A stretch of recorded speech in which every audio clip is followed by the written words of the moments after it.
Hey Virgo. Oh, so the first card's the Nine of Cups. In another famous deck, the Aleister Crowley deck, he has keywords on a lot of his cards, and the keyword for this in his deck is happiness. So I like to use that's kind of a really good deck if you're starting out. That and the Rider-Waite, because of those keywords, it it always sticks in my mind. Happiness the minute I see it, and always start simple with just like a keyword or um, this card means this, and then you can grow that knowledge. But with 78 cards, you have to kind of keep it simple. So cups in the tarot, there are four suits, just like a regular deck of cards. In the tarot deck, there are the cups, the wands, which also go by spears in this deck. Lots of decks have different names for the individual symbols.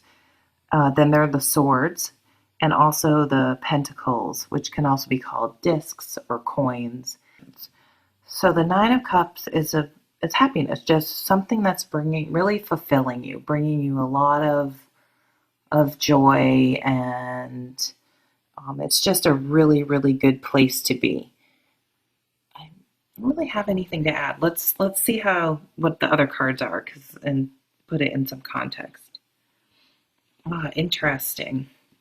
So then we have right next to it the Nine of Wands, or spears, in this deck. This is not happiness. This is more, so spears tend to point towards work, entrepreneurship. Um, it's it's things you're passionate about and working, but it's not so much like artistic things. It's more business, making a living, things like that. So the Nine of Wands, you're in a situation where you're really feeling. So if the Ace of Wands is that first spark, that first idea for your business, it's exciting.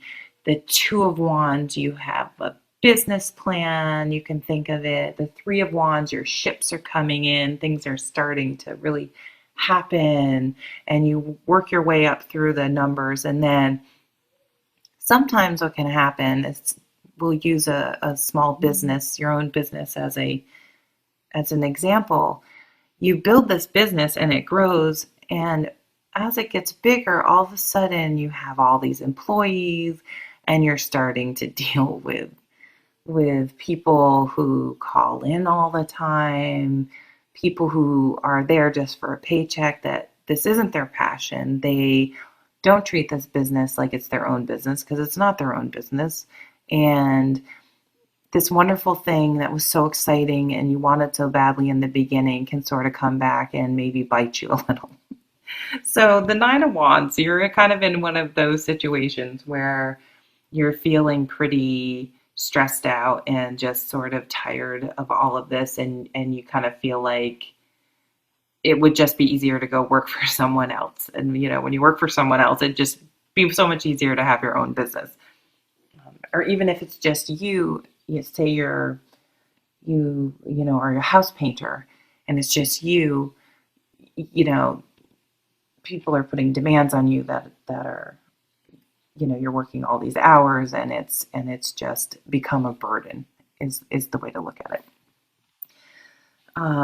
So I gotta check out the other card, because I want to try to figure out, kind of, it's like a puzzle. How does this all fit together? You're super happy here, but at the same time, you're overburdened there. So let's see if this can give us any insight. Oh my gosh, this is so weird. Another nine. So the nine in this deck, it's shields, also known as pentacles, discs, coins. Then I'm not sure if I've ever, honestly, I don't know if I've ever had this happen. And I don't know numerology very well, but I'm dying to know what lots of nines mean.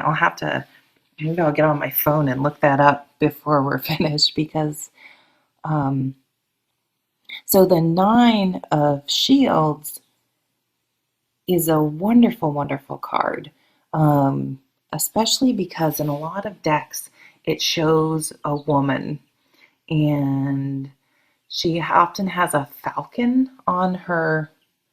I don't know anything about this, but she's, trains falcons, and which it tends to be traditionally more something a man would do. And she has this whole um, sort of estate that she rules over and takes care of. She's extremely self-sufficient, and can handle. She's just very capable. So this card is about feeling really good about things. You've really accomplished something. Um, it does tend to point towards home, family, art, more the artisans, like being not, instead of a house painter, being a painter of art, not to put down someone who paints a house, but it's more of art than a trade. It's instead of someone that just frames houses, this person makes fine furniture. Um, it's a craft. So this person has really gotten to a point in their life where as they go through from the ace, starting out learning how to do the most basic thing in whatever they love. Um, they've gotten to a point in their life where they really have a lot of confidence because they've worked really hard to get where they are, and they deserve it. They've put in the hours, um, and they put a lot of care and attention into everything they've done, and they're reaping those rewards. Wow. So, gosh, I'm just I'm not even sure. Let me just take a second here and look. I do tend to read the middle card sort of as the focus, and the surrounding cards as more sort of supporting. So I think I talk a lot about getting perspective from the tarot cards. Let's really remember, look at the big picture and look at how far you've come. You have a lot of happiness here with the Nine of Cups. So you're emotionally happy. You've built a solid family. You have interests outside of work that are really fulfilling. Um, and so if if one part of your life is sort of really getting you down, it's temporary. The things things will not stay that way.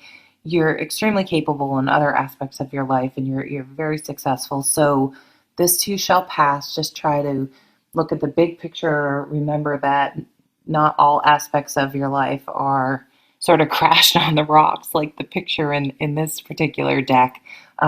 It's temporary. You can get through it, and you have a lot of things to be thankful for and grateful for. You're This points to a lot of richness. So probably the take home for this reading for this week is to really focus on all the wonderful things that we do have in life, that you do have in your life, and sort of let go of the areas that are bringing you down at the moment, and just remember to focus on all the good things and not to let that ruin your spirit and contaminate or downplay all the really wonderful things you have in your life.